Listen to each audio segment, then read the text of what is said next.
SpaceX's Starship Super Heavy rocket is back again at the launch pad. This time, it's Starship version 3. Generally, with any new technology, it takes three major iterations of any new technology to have it really work well.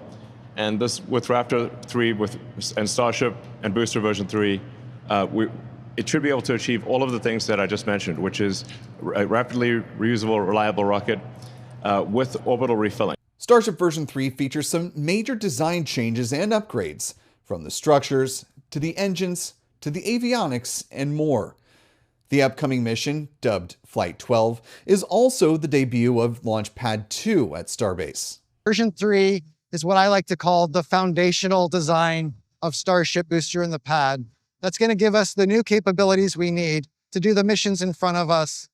It'll be the one that puts humans back on the moon. It'll be the ones that put the first blueprints and then city on Mars. Whether Flight 12 launches on time or maybe slips a day or two, the debut of Starship version 3 is a critical moment for SpaceX. Here's why. Flight 12 comes about 7 months after SpaceX last launched a Starship rocket. Flight 11 was back on October 13th of 2025. Its success let SpaceX end that year of Starship testing on a high note. 2025 was a year that started with 2 test launches that underperformed and a testing site explosion that not only resulted in the loss of the upper stage, called Ship 36, but also heavily damaged SpaceX's testing site, called Massey's. Ship 36 was a tough one. We had a CPV explode, and it not only took out the rocket, but it took out a lot of the test site infrastructure over at Massey's. Losing a rocket is one thing. We've got a production line for rockets, and we can go make more. Losing the physical infrastructure of the launch pad or the test site is very difficult because you need to go repair that over a period of many months before you can get back into testing. All the missions that flew in 2025 were version 2 of Starship. Version 3 was seen as the sweet spot for the next giant leap in capabilities for this launch vehicle. Basically, all of the ingredients necessary to make life multiplanetary will be achieved with version 3 of Starship, which we're aiming to launch for the first time at the end of this year. That was SpaceX founder Elon Musk speaking at Starbase back in May 2025. As you heard, Starship version 3 was expected to debut in 2025, but the timing of Starship version 3 becoming reality was hindered in part by the setback seen during the version 2 test campaign. It looks like we are losing attitude control of the ship. In the first episode of a new docu-series published by SpaceX, the company notes that it also faced some challenges with the hardware for version 3. One notable example came on November 20th, 2025. On the schedule that day, work towards a cryo-proof tanking test of Booster 18, which was intended to be the first version 3 Super Heavy booster to fly.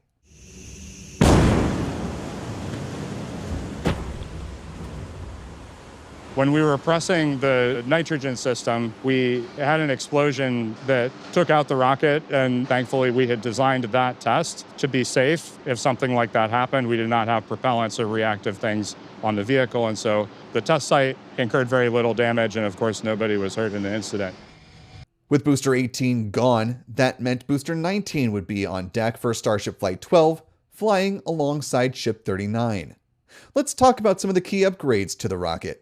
And let's start with the new Raptor 3 engines. Raptor 3 is designed to require no base heat shield, saving a lot of mass on the bottom and actually improving reliability so that if there is, for example, a small fuel leak from the Raptor engine, it will simply leak into the existing flaming plasma and not really matter. Whereas a fuel leak when the engines are contained in a box is a very scary thing indeed. So this is a Raptor 3.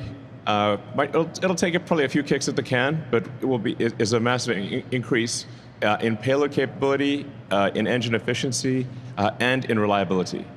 So this is really a revolutionary engine. The Raptor 3 engines were first publicly shown off by SpaceX in August 2024. They were displayed alongside the previous iterations of the Raptor engines down at Starbase. At the time, SpaceX showcased the following stats for performance and mass for each engine.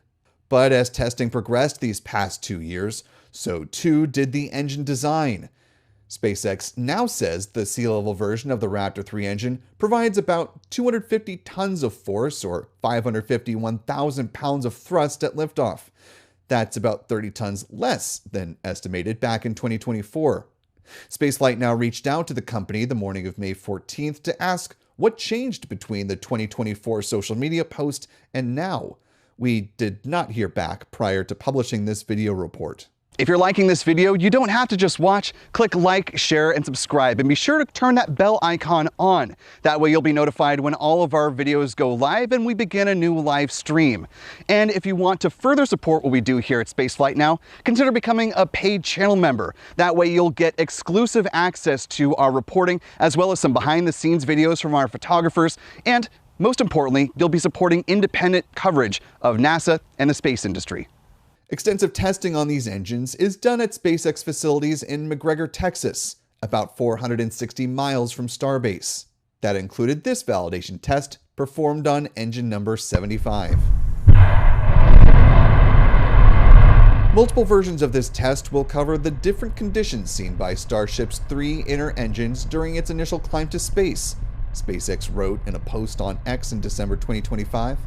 The upper stage of Starship version 3 includes many upgrades, including what SpaceX calls a, quote, clean sheet redesign of its propulsion systems.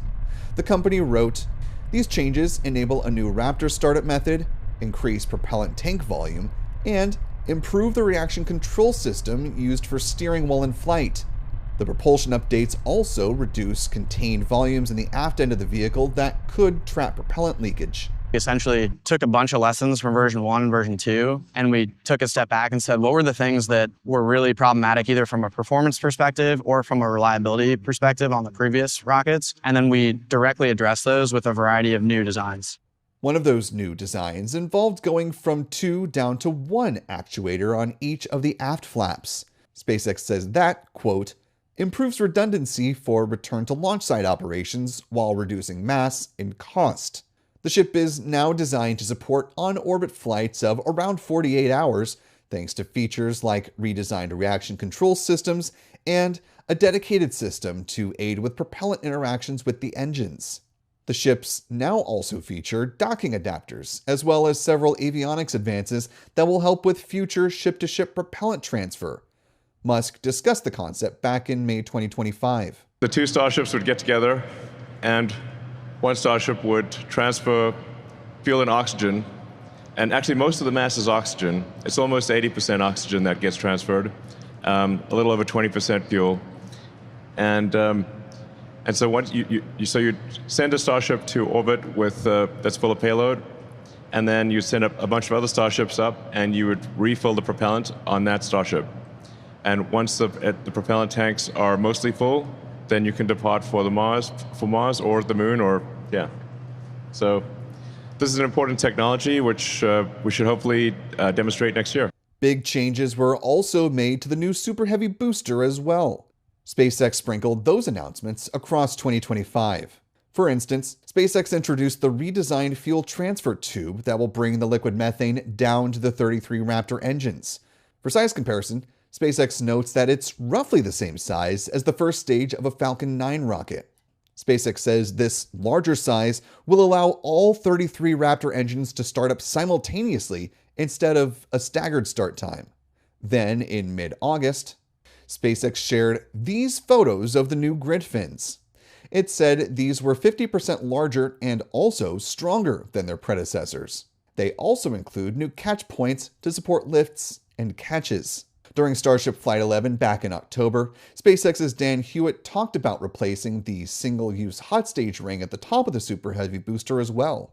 New booster also going to have an integrated hot stage, a lot more vent area, and it's designed to be fully reusable. Pressure from those engine plumes gets vented out, mostly offset just by the pressure in the fuel tank. That is the top of the fuel tank. And then we add a non-structural layer of steel on the top that helps take all the heating. It's mapped to where all the high heating goes. The aft end of the Super Heavy booster also got a redesign, creating a closer integration between the avionics and propulsion systems. SpaceX also says it removed individual engine shrouds and added more shielding, quote, to the surface area between engines and around the thrust vector control hardware on the inner 13 engines. Meanwhile, the new launch pad, called Pad 2, features a propellant farm with increased storage and more pumps to allow for a faster fueling timeline. Tanking used to begin around 45 minutes before flight, but now it's down to just under 39 minutes. That's 4 minutes longer than it takes to fuel a Falcon 9 rocket, but for comparison, the Starship rocket has 11 times more cryogenic propellant flowing on board. The tower on Pad 2 also features shorter chopstick arms for faster actuating, and those actuators are now electromechanical, not hydraulic as with Pad 1. Pad 2 also features a new bidirectional flame diverter and improved launch mount and hold-down clamps. The Flight 12 hardware got to test all of this out for the first time. After the Booster 18 rupture in November, Booster 19 completed stacking in the Mega Bay just before the end of December. It rolled out in early February and made its way over to the Massey's test site for the beginning of cryoproof testing. Thankfully, that went much smoother. Cryoproof is the first time you actually put propellant onto the vehicle. The liquid propellant that we're putting on, it does get pretty cold, generally in the 80 Kelvin range. We want to test like you fly and fly like you test. While Booster 19 progressed, Ship 39 emerged from the Mega Bay for the first time in late February and also headed for Massey's. Over a several-day period, it went through its own test campaign. Engineers tested the vehicle's redesigned propellant system and its structural strength, including squeeze tests to mimic the forces of future ship catches, SpaceX wrote on X. It announced this round of testing was complete on March 7th. Booster 19 then re-emerged at the production site days later, and SpaceX rolled it out to Pad 2 in preparation for a 10-engine static fire test on March 16th, 2026. However, abort.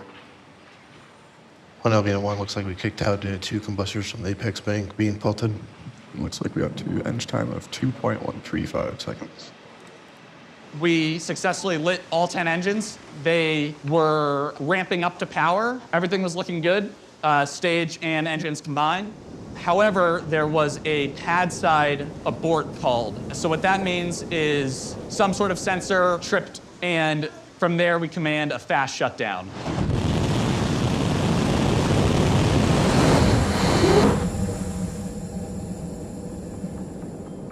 It was a hard one, and especially since we had to drop all the engines afterwards, and thankfully 10 of them were salvageable, which is good. We saw some data right after static fire that showed about half the engines had what looked like mechanical damage, basically as a result of the really fast shutdown.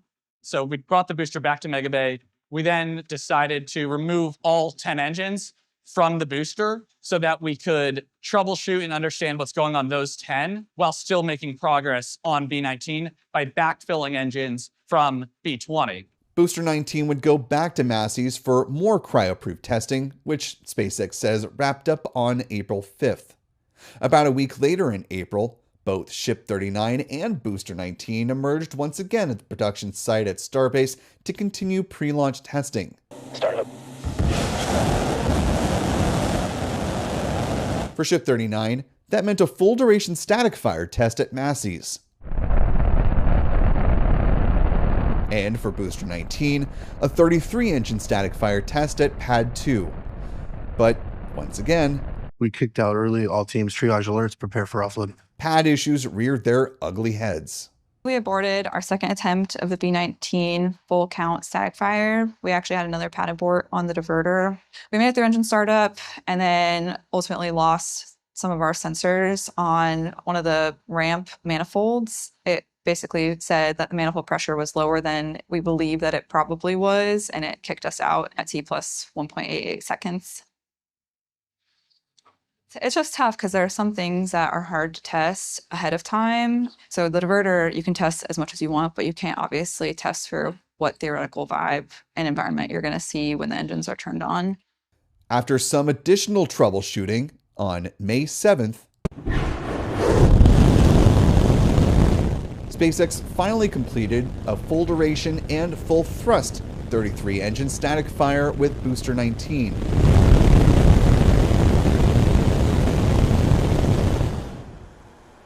A couple of days later, Ship 39 rolled out to join Booster 19, and the full stack completed a wet dress rehearsal tanking test on Monday, May 11th. Now, all the pieces are laid out. The stage is set for the beginning of the Starship version 3 era. NASA is counting on this version of the rocket to get good test data and pave the way for the human landing system version of the rocket. It's critical hardware for the crewed moon landings for the Artemis program.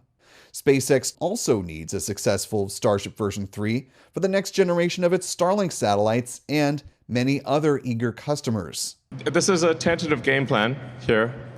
And with SpaceX on the verge of going public for the first time, prospective investors are also eagerly awaiting to see how Starship version 3 propels the company into the future. And it all starts with Flight 12. Reporting for Spaceflight Now, I'm Will Robinson Smith.